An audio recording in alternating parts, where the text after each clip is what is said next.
Once upon a time, in the ancient lands of China and Japan, a strange phenomenon occurred. The people of both nations discovered a unique and unexpected way to defend themselves and wage war against each other. It all started with a simple toy, the yo-yo.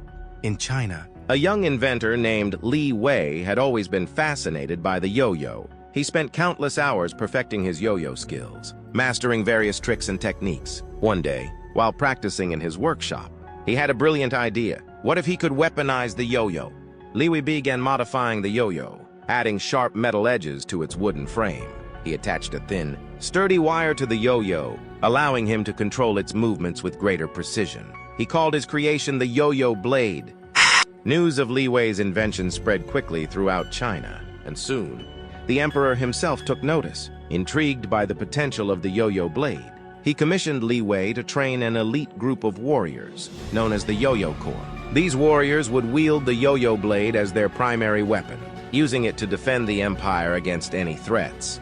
Meanwhile, in Japan, a young samurai named Hiroshi had also discovered the power of the yo-yo.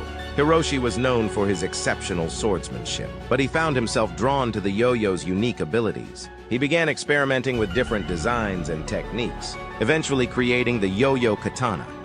The yo-yo katana was a combination of a traditional samurai sword and a yo-yo. Hiroshi attached a razor-sharp blade to the yo-yo's handle, allowing him to unleash deadly strikes while maintaining control over its movements. He became renowned as the yo-yo samurai.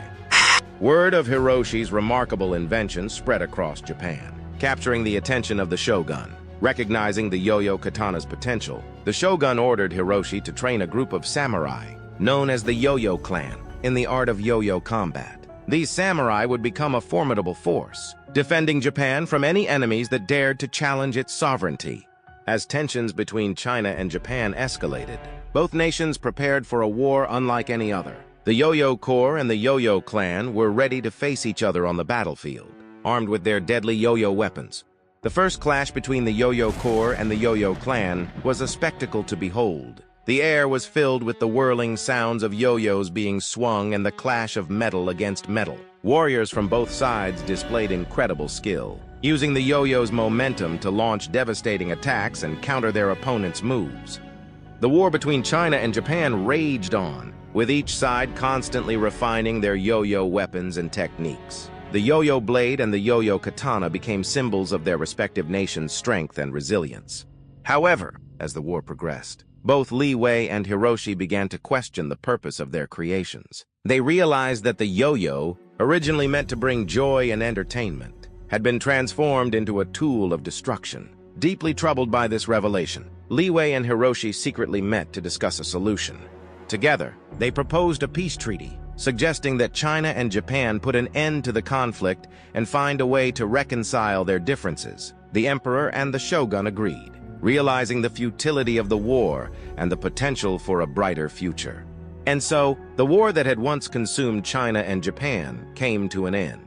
The Yo-Yo Corps and the Yo-Yo clan were disbanded, and the yo-yo blade and the yo-yo katana were retired. Li Wei and Hiroshi became ambassadors of peace, using their knowledge and skills to promote unity and understanding between the two nations. From that day forward, the yo-yo would be remembered not as a weapon, but as a reminder of the power of friendship and the ability to turn something destructive into a force for good. And the people of China and Japan would forever cherish the lessons learned from their unique and unexpected yo-yo warfare. What kind of weapon would you design to fight in a war? Feel free to comment below, and don't forget to like and follow for more tales.